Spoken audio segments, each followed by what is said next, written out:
Well, hello everyone. This is Wilson Cole. I'm president of Adams, Evans and Ross. I need to do a little bit of house cleaning, so bear with me just a moment. We're expecting probably about 200 people online. Looks like we've got about 172, 73. We'll give it a few more minutes, 175. So we've got a few stragglers signing on. So we will go ahead and give it a few moments, and I will do my housekeeping here. Okay. One more.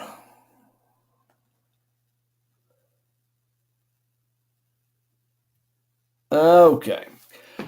Well, we are ready to go. And for those that don't know me, I'm Wilson Cole. I'm president of Adams, Evans and Ross. We work with about 3,000 staffing and recruiting firms and have for almost 3 decades. And this is a webinar that I want to share with you on how to become a secured creditor and when to use personal guarantees. Because here lately we've seen a huge surge in companies that have run into trouble, run up large amounts of staffing debt, in some cases even recruiting debt. Um, or contracting debt, and so we want to give you some tools to go with it, to help kind of navigate that situation. Now, for everybody that stays with me, this is going to kind of go deep into the subject of credit lines and UCC ones. Let me first say that what I'm going to give you is collection advice. And if you need specific legal advice, give me a call. I can refer you over to one of our forwarding attorneys in your state with your specific question. But it's meant to be informational to give you a functional understanding of what to do. We have an in-house attorney um, that she and I will teach a few classes, and she'll go a little deeper into the legal aspects on some specific issues. But on this is going to give you basically the tools to navigate that minefield and why. So let's go ahead and get started. And for everybody that joins me and stays with me, we've got some special free gifts for you. One's going to be the safeguards. It's going to include the personal guarantee and the wording for the UCC ones. But let's go ahead and get started. And let me start with asking a question. If a total stranger were to pick up the phone and call you today and say, "Hey, Stan, I need $10,000. I'm a great guy. Here's a couple of folks that I've paid in the past. I'll be by at about 4 o'clock to pick up the check. Will you be there?" You would hang up on them. You would laugh. You would go tell everybody about the office about this nut that just picked up the phone and called you and was asking you to borrow $10,000. And that's pretty insane.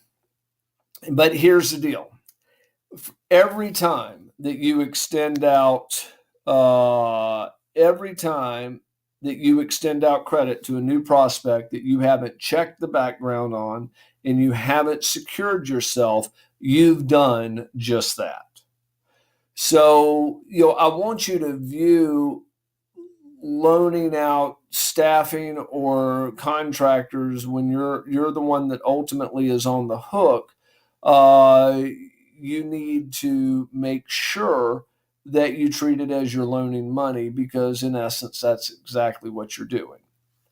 So we're going to give you some tools and some techniques to help secure and to treat it more as lending. Because I can tell you, if you use a funding source, if you use a payroll source for contracting, if you have a line of credit at the bank, I can assure you they have several things. They're going to have a UCC1 filed at the bank or at the courthouse in your local county, and they're also going to probably have a personal guarantee. If you're an older company, they may not, but I can assure you they're secured with a UCC1.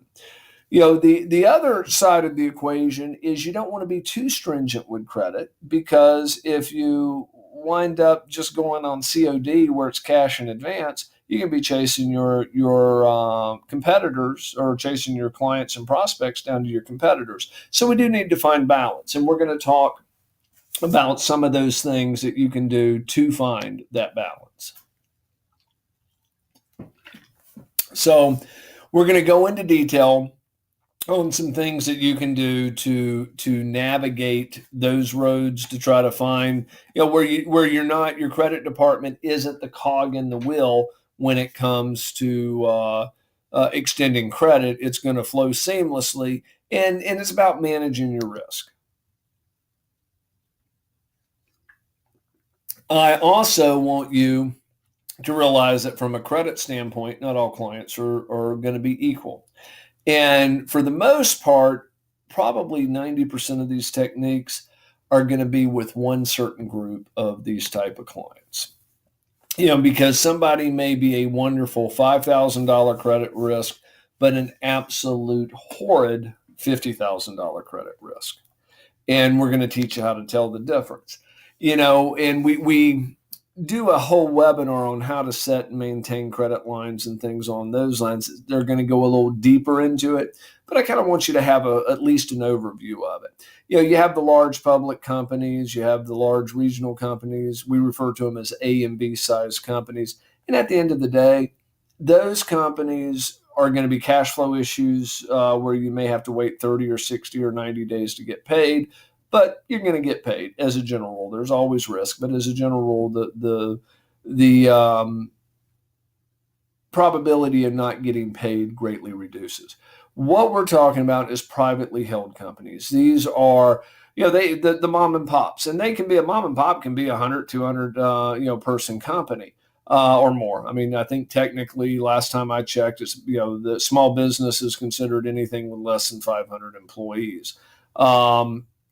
But these are companies that are privately held by one or two people. And in those scenarios, what happens is let's assume that they're insanely profitable. And then all of a sudden they wind up, going through a divorce, or the owner dies, or children come in and they're just not as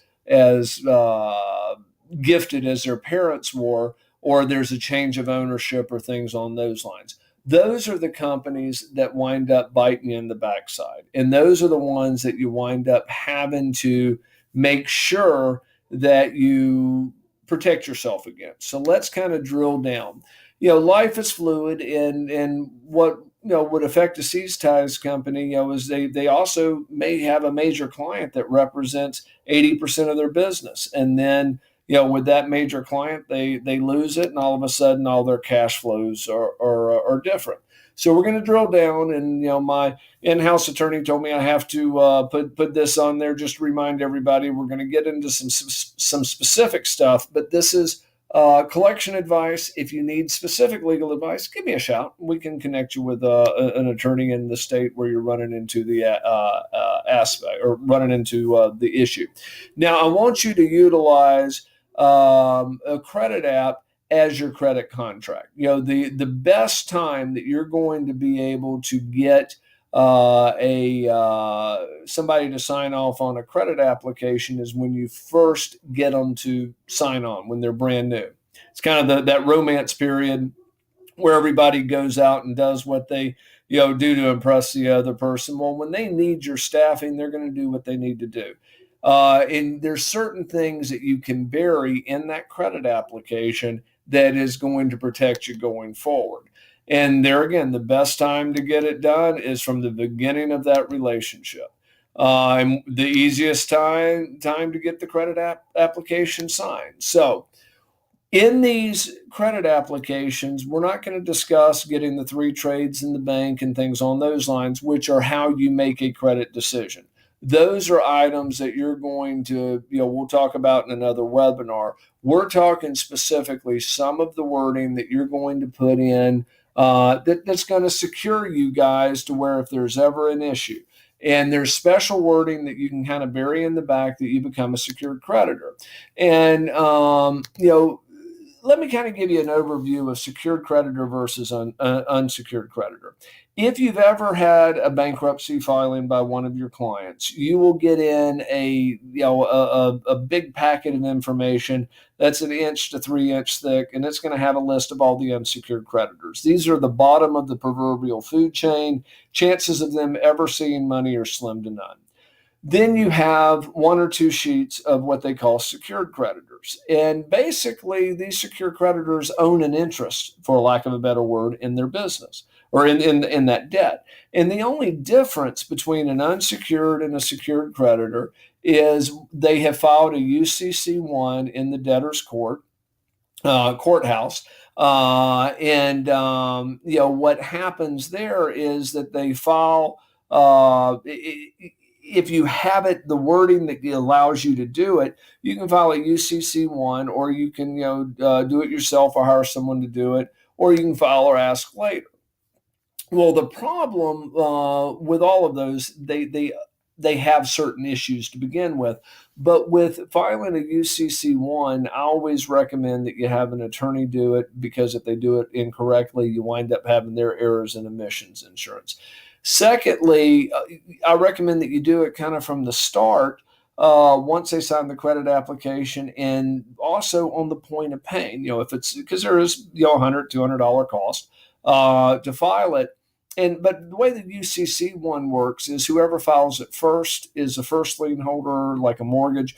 Whoever files it second is the second lien holder or mortgage, and third, and so on from there. So it doesn't guarantee that you will get paid, but the quicker you get it filed, the further up the line you are. Now, you may have somebody that signs a credit application, then all of a sudden they notice that you filed a UCC1, and their bank says, gee, we need you to go from first position to second position. That's a decision that you can make depending on how they're paying you, but at least they're talking about, at least talking to you, going up and down the food chain. But with a secured creditor, they cannot sell the business assets to another company without getting you paid off. If they go bankrupt, or it doesn't ensure that you'll get paid, but you're on that short list.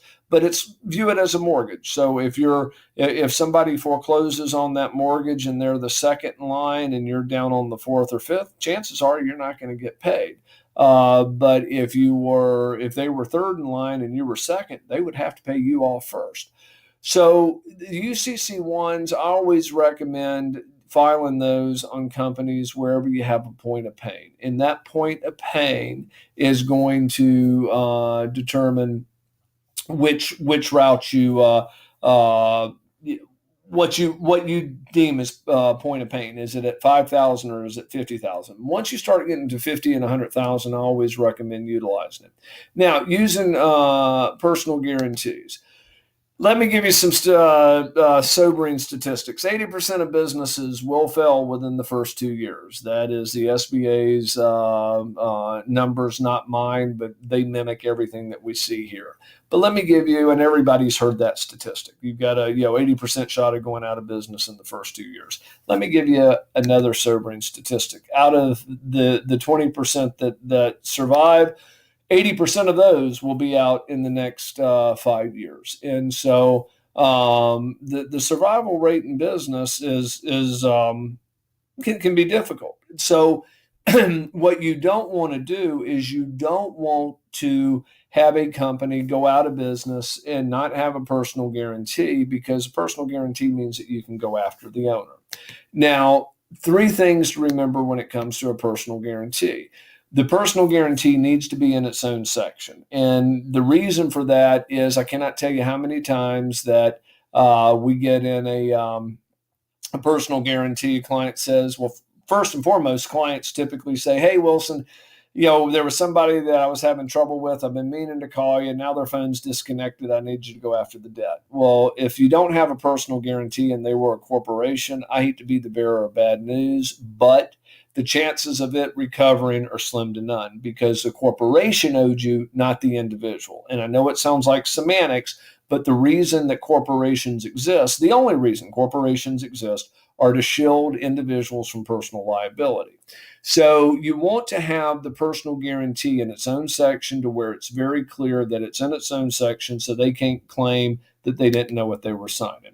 Also, make sure that the owner or a manager is signing it and not a bookkeeper, because occasionally we'll get in a personal guarantee and it's, Catherine, who'd worked there for, 10 years, for, 25 grand a year, and, the company's gone out of business. Well, could you go after Catherine? She's going to claim she didn't know what she signed. And if she owes you, or if they owed 100 grand, the chances of recovery are going to be pretty slim.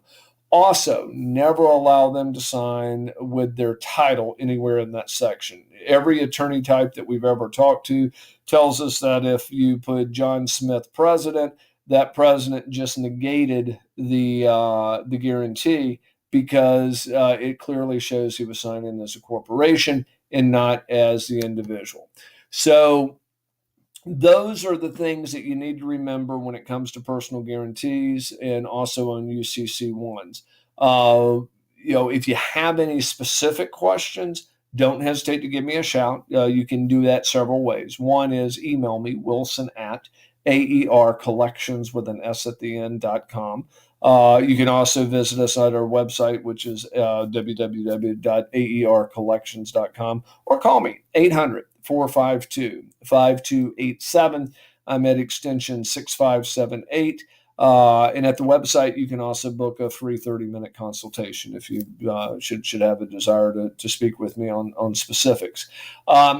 If you would like to receive the credit application that we discussed with those safeguards built in, send me an email, Wilson at AERcollections with an S at the end, Wilson at AERcollections.com, and put in the subject field credit application, and my assistant will get that out to you. Thank you again for joining me. If there's anything we can help you with as far as on collections, don't hesitate to give me a shout. Thank you and have a good afternoon.